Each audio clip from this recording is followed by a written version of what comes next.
Hello, everybody. My name's Rick McCutcheon. I'm a Dynamics 365 MVP. And today on Partner Talks, we have a return guest, Mr. Bobby Small. Bobby, tell the people who you are and all about your new role.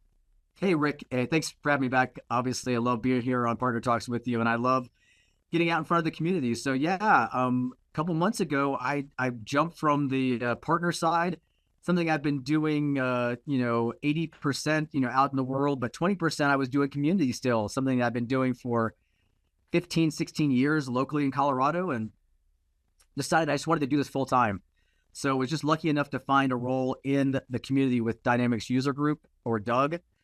Started there in the end of September. And so, yeah, I'm just doing the full-time work to help build community and create a larger community to support all the users, because I've just gotten so much out of it over the years as an end user and as a partner. And I just want to continue to give that back and continue to grow that. So it's been super important to me for all these years. And I'm happy to be a part of the organization now, directing, this community build opportunity to get more and more people involved.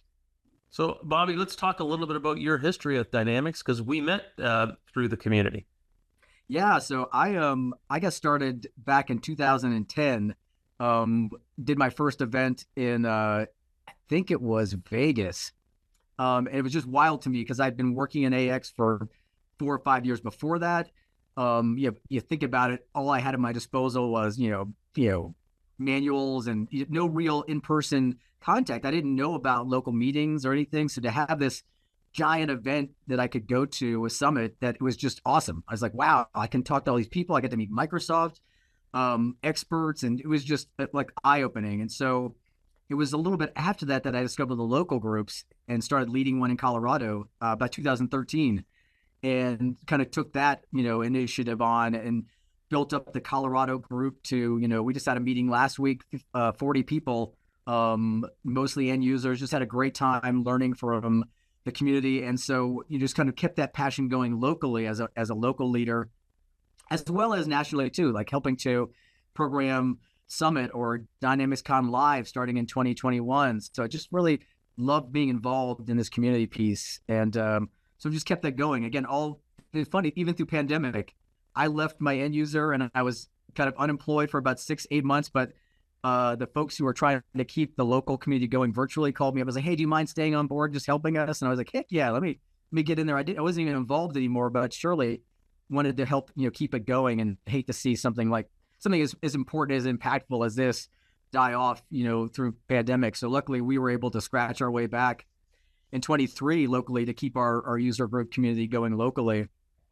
In person again, and thriving again with users and ISVs and partners alike, and Microsoft. Just been great. And so to turn this into a full-time job from that beginning, just something that I saw as a passion, has been super special and humbling to be able to do this for the community now. So, Okay, great. So let's talk a little bit about the event you had last week with yeah, DynamicsCon Virtual. How did that go?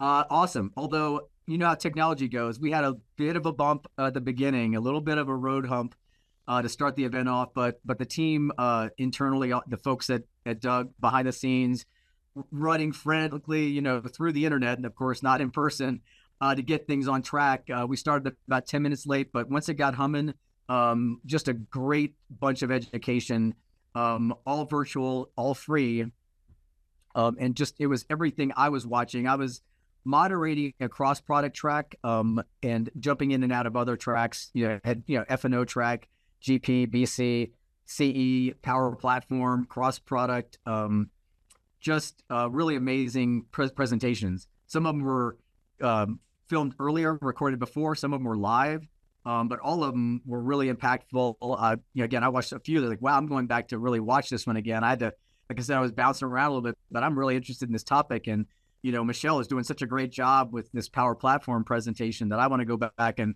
learn a little bit more about what she's doing. It was just, that cool. And a lot of great feedback in the chats. Like I said, there were some bumps and bruises, but a lot of great feedback in the chats on the learning opportunities. And again, the questions and everything about it was just a really positive event. One that we enjoy putting on. It's free. So it's just one of those, again, extra opportunities out there that you can get into. And, I think having a virtual event is still important because really 90% of people can't make it to a live event. And it's difficult, right? You've got to get budget, you've got to, get approvals, a lot of travel for people, they have families, that type of thing. So I think having a virtual event and then the recordings available is really, really important to the community and to keep the educational vibe going. It But I fills the also, gaps. It helps build a community, like you said. It just fills the gaps, but it helps keep yeah, people connected. And good, good call out. I was going to say all the sessions are recorded. They'll be live or on YouTube. Sometime by the end of the month, beginning of December, all those session recordings will be out there. So that's another nice benefit as we get to capture these moments and put them out there for people to learn who couldn't attend.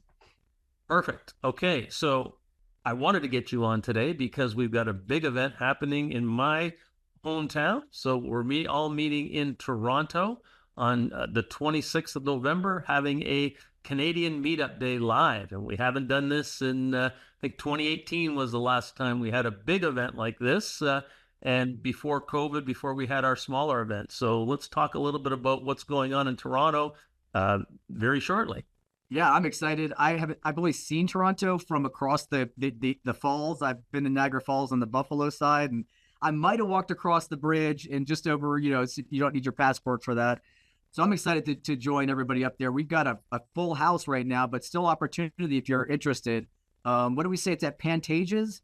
Hotel downtown Coming Toronto. up on the 26th of November, and it's a full day event, right? So it's got, we're talking about 8 to 6 and multi-track. So it's Power Platform, CE. There's a lot going on, and we've got 200 people registered already. So we've got space for more. So definitely get out there.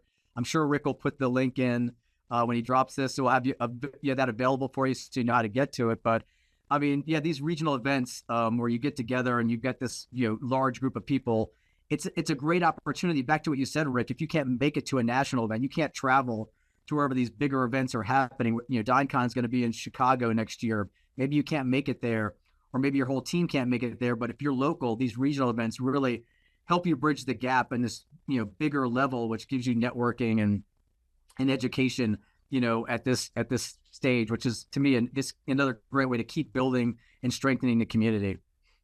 And I just want to let people know out there, we are limited to 200 in this venue. So please make sure that you're registered ahead of time, because I think, unfortunately, we may have to turn some people away. Yeah, it's a great thing to do. Yep. It's going to be a big day. We've got a full track for CE CRM, full track for Business Central, and a full track for Power Platform. We got Microsoft doing keynotes. We've got panel discussions, and it's all free. And we're going to even give you a free lunch. So how can you beat that? Tons of networking. That's again, my favorite part. I love the education, but it's the networking, the connections you make at the event or strengthen at the event. Like, hey, I haven't seen this person in forever. It's great to see you again. Let's sit down and chat for a minute. Or, wow, this is a new person I get to meet and add into my community, which I love. Okay, Bobby, I want to thank you for your time today. And I'm sure everybody's going to be coming up and talking to you at the Toronto event. And we probably have a lot more to follow up with 2025, because I'm sure you've got big plans for community in your new role. I certainly do, Rick. I appreciate being on here and look forward to seeing you up in Toronto. Okay, thanks, Bobby. Talk to you soon. Yep. Take care.